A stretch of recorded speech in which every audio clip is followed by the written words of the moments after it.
Welcome to 3 Simple Steps for Overcoming Passenger Mode. How to stop going along for the ride and get back in the driver's seat of your own life. So, at one time or another, each of us has been in what I call passenger mode. Passenger mode occurs whenever we allow someone else to do something for us that we pay silent witness to. This means we're aware of something that someone else is doing, but that's about it. We haven't given it much thought. It can be anything from unclogging a toilet, changing a tire, doing minor repairs around the house, driving the kids to school, or the dogs to doggy daycare. I compare being in passenger mode in our daily lives to being in the car on a road trip. If you're the driver, you're paying attention to everything: the road conditions, the traffic, the landscape you're passing through, the signposts that let you know you're going in the right direction. You are, of course, not looking at your phone, correct? Because you are far too smart to do anything so stupid. Now picture yourself in the passenger seat. How much attention are you paying to everything around you, where you're going, and whether you're on the right road? As the passenger, you may even be paying attention to your phone and not much else. Now, when I was married, my ex-husband and I made the 90-minute drive to visit my in-laws about every 3 or 4 months. He always did the driving. I never drove. Then one day I had to drive to my in-laws all by myself, and I realized I wasn't 100% sure how to get there. So I asked my ex, who incredulously replied, "You've been there dozens of times. What do you mean you don't know how to get there?" I swear this is true. I said, because I've been in passenger mode. Now, notice the quote on this slide. You can do anything, but not everything.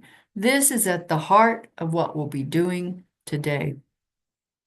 There is nothing inherently good or bad about being in passenger mode. We do not need to know how to do everything that comprises our daily lives. But then one day, out of the blue, and usually without warning, that one thing that we haven't had to do and never thought we'd ever need to know how to do suddenly appears, and now we find ourselves having to do it, or we need to find someone who can do it for us, and we're usually in a hurry. But you can't know what those things are until you take inventory of everything in your life that someone else does for you, but that someday you might need or want to know how to do yourself. Maybe your life partner took care of your car, or your business partner prepared your tax returns, and suddenly that person is no longer in your life, or even just out of town on business for long periods of time. Maybe you just moved and all of the people you hired to take care of your house or your yard are no longer available. Who do you call to fix the plumbing, shovel the snow out of your driveway, file your taxes? Now, the key to getting back in the driver's seat is to identify what you do know, what you don't know, before you have to know it. Identifying who will take care of the activities you will never do, or who will teach you how to do something before the thing needs to be done, and you probably need to know how, is very important and very empowering. In the best of times, it can be hard to learn a new skill. But trying to learn something new when you're in the middle of an emotional upheaval like a divorce or following the loss of a job or even the death of a loved one, or a major change like a pandemic, or just moving to a new town can seem overwhelming. So, the very best time to work on overcoming passenger mode is while your life is good and you're in a frame of mind that allows you to either learn a new skill or find someone who can do something for you. Now, overcoming passenger mode is very simple and it's incredibly empowering. You start by identifying anything that someone else does for you, whether it's your life partner, your business partner, your parent, your child, your best friend, your pet sitter, your roommate, your gardener, your mechanic. You decide which of those things you need to learn, want to learn, or never need or want to learn, and then you develop an action plan for everything on your list. The key is remembering that you don't need to know how to do everything. In fact, some things are better left to professionals. For example, I know I can't do anything with electricity around the house. If I do, I'll either blow myself up or set the house on fire. Now, the easiest way to complete all three steps is to begin by creating a worksheet like the one you see on this slide. That way you can always refer to it whenever you need to implement the action plan you're going to develop today. And you can keep it up to date as new passenger mode activities arise. So let's look at step 1. You're going to identify your passenger mode activities. To get started, you're going to focus on identifying all of the things that someone else does for you. If you created a worksheet, you're going to be completing that first column. Enter every passenger mode activity that someone else does for you. For example, do you know how to pay the bills, balance a checkbook, make and follow a budget? Do you know where your investments are? Do you know where to have your car serviced? Now, lots of people ask me how to get started. The easiest way is just walk through the house and ask yourself, could I fix this? You can do the same, walk through your apartment. If you own a business and you have an office somewhere, walk through the office. Also, you can simply visualize how you navigate your day. Are you responsible for most of the things that occur throughout your day? If you aren't, are you relying on someone else to take care of those things? Another eye-opening exercise is for 1 week, take notice of anything you expect to be done by someone else. You expect it. Then imagine that person simply not being available for any reason. What's your fallback plan for getting this thing done? Now, the most important thing to keep in mind as you fill out the first column is that you should never feel embarrassed about not knowing how to do something that you think absolutely everyone else knows how to do. Or you don't want to learn how to do something. Every one of us has our driving to our in-laws story. And yet we often do feel embarrassed, which can be very hard to overcome. As you work through this step and identify your passenger mode activities, ask yourself these questions. Was completing this step harder or easier than you expected? Did you have any surprises? Most people do. Okay, let's move on to our next step, which is assigning a learning category. Notice the quote on this slide. I don't know how everything I use works, so it's lucky I don't need to. So now you're going to assign what I call a learning category to each of your passenger mode activities. If you create a worksheet, you're going to be completing the second column. Now, these are your learning categories. There's 3 of them. Number 1, I need or want to know how to do this thing. Need or want to know how. Number 2, I probably won't need or want to even do this, but I should be familiar with how it's done. Let me give you kind of an obvious example. Most of us do not service our own cars. We have to take it into a mechanic. So it's kind of helpful to know some basic things. I know this sounds obvious, but you want to know the difference between the brakes and the transmission. Seems obvious, but think about this. If you've been told that you have to get something fixed, it's helpful to at least have some idea what that something is so that you know if you're paying for something that you need to have done or want to have done and if the price is right. It's an obvious example, but think about that as you go forward. Number 3 is I will never need or want to know how to do this, and I don't need to be familiar with even how it's done. I don't even care how you do it. Now, very important, remember, There is no right or wrong way to categorize your activities. It is entirely up to you whether you want to learn how to change a tire or balance a checkbook or know the difference between the brakes and the transmission. As you work through your list of activities, just be honest with yourself regarding what you're able to attempt, willing to attempt, and what you know that you'll never want to try. Now, what do I mean by being willing? As you identify each thing and you're deciding what to do or what not to do, ask yourself what you're willing or not willing to do, not just whether you're able to do it. It's two different things. Then ask it not just from a physical perspective, ask it also from an emotional, spiritual, and mental perspective. What are you willing to do, not just what you're able to do? So here's an example. When you have car trouble, you're out on the road. For most of us, if we have car trouble, our first call is to someone who lives with us, a roommate, a spouse, a partner. It could be a child, a roommate, whoever. Most of us call someone who lives with us. But for me, I am alone. I have no partner, no parent, no child, no roommate. So who am I going to call? For me, AAA to the rescue. Now, what happens though if I'm alone, I'm having car trouble, and I have all of my dogs with me? That's a different kind of rescue.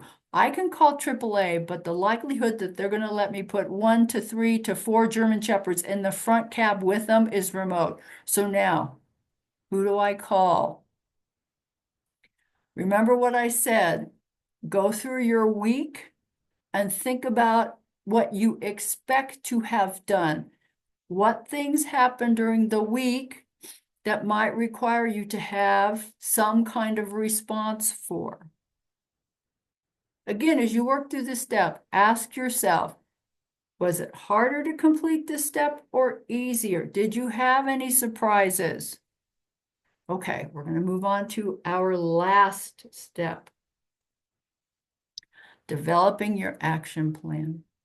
Taking action is at the heart of overcoming passenger mode because it allows us to put ourselves in the driver's seat and be in control, often during times when our lives feel completely out of control. Now, our last step, if you created the worksheet, you'll be completing the third and fourth columns. Note the objectives. This is how you're going to complete your action plan. Number 1, you're going to write down what you intend to do about handling each activity. That's what's going in column 3 of your worksheet. And this is, you use this based on what your learning category was. For the activities that you assigned a learning category of 1, you will want or need to know how to do it. You're going to write down who can teach you how to do it, what class maybe you can take to learn, or a video you can watch and learn from. You're going to come up with, how am I going to figure out how to do this? For the activities you assigned a learning category of 2, probably need some knowledge. You're going to want to figure out how to acquire that knowledge, in addition to identifying who will do it for you, right? You're going to have some knowledge, but you're still assuming somebody else is going to do it for you. For the activities you assigned a learning category of 3, I am never going to do this. You're going to have to identify who's going to do it for you. Now, notice the quote on this slide. If you can't manage all of the responsibilities of keeping your life going by yourself, you need help. Very few people have the strength to go it alone. I will also say very few people have the knowledge to go it alone. Sometimes the simplest solution to your, I don't know how to do it, but I have to learn, is just knowing that someone is willing to lend a hand. Most people love helping other people, but most of us hate asking for help. Yet everyone can use a helping hand from time to time. Also, YouTube is a passenger mode godsend. You can learn how to do anything, literally anything, by going out and watching a video on YouTube. So take advantage of this resource. Okay, now step number 2 in this activity is you're going to write down the date by which you plan to accomplish each action. This is going to go in column 4 of your worksheet. Okay. Now, again, I always ask people to ask this of themselves. Ask yourself, as you're going through this, was this harder or easier than you expected? Did you have any surprises? Most of us do. So now we've come to the end of our road trip together, and you're going to go forth and drive. Notice the quote on this slide from Barack Obama. Don't be afraid to ask for help when you need it. Asking for help isn't a sign of weakness, it's a sign of strength. It shows you have the courage to admit when you don't know something and the courage to learn something new when you need to. So as you go forward, I would ask you to consider 3 things. First, number 1, get started as soon as possible. I cannot recommend more highly that you try to do a worksheet, answer these questions. Everything I've done in this slide so far, these are your steps. Come up with your action plan. Now, it's a lot easier to figure this out when your mind is clear. Moreover, should the unthinkable or just the unexpected occur, and you're suddenly faced with something on your list, you can simply turn to your completed worksheet and know that you have a clear plan for making decisions and going forward. Here's a true story. A friend of mine took a class and completed the worksheet. One of the things she realized was that she didn't know who to call if something happened that might flood her basement, something unexpected. Right? So she checked several websites and picked a couple of companies she could call. True enough, this is a true story. Unexpected. A few months ago, one of her outside faucets, that's part of her irrigation system, outside, springs a leak, floods into the basement. She got out her trusty worksheet, called the first company on the list, and they were on site within a couple of hours. So get started. Number 2, keep moving forward. Once you decide which activities you want to complete, you need to set goals for the work and dates by which you intend to achieve the goals. Get that done. Don't just do your worksheet or answer all of the passenger mode activities and then do nothing about it. Keep moving forward. Next, apply these steps to anything where you've just been going along for the ride, not just your honeydew tasks, but for your career, your relationships, absolutely anything where you've just been going along for the ride, and you know you are. Number 4, always an eye-opener. Apply these steps to identifying what you've been doing for someone else. You can use this because often you're doing it because someone else doesn't know how. And you believe there's value in that person knowing how to do this thing themselves. I'll give you another example. I had a couple who took this class. One of the people was a vet, and they had special needs pets, needed medication, needed special kind of diet, all kinds of special needs. And because one of the 2 of them was the vet took care of everything. And the other one never bothered learning because she always figured the vet would be around. So in the class, when we got to this part, identify anything you've been doing for someone else, but you think they need to know how. The vet raised her hand and said, yes, I have to take care of everything. My partner doesn't know how, and I'm terrified that I'm going to be stuck on an emergency call or out of town doing something, going to a seminar, going to whatever it is I need to do, going back to school, and she doesn't know how to take care of the pets. I will tell you, her partner was floored because she had no idea that her vet partner felt that way. So it's very important It's perfectly okay if you're doing something for someone else, but if you think they need to have some idea of what it is you're doing, start thinking about that as well.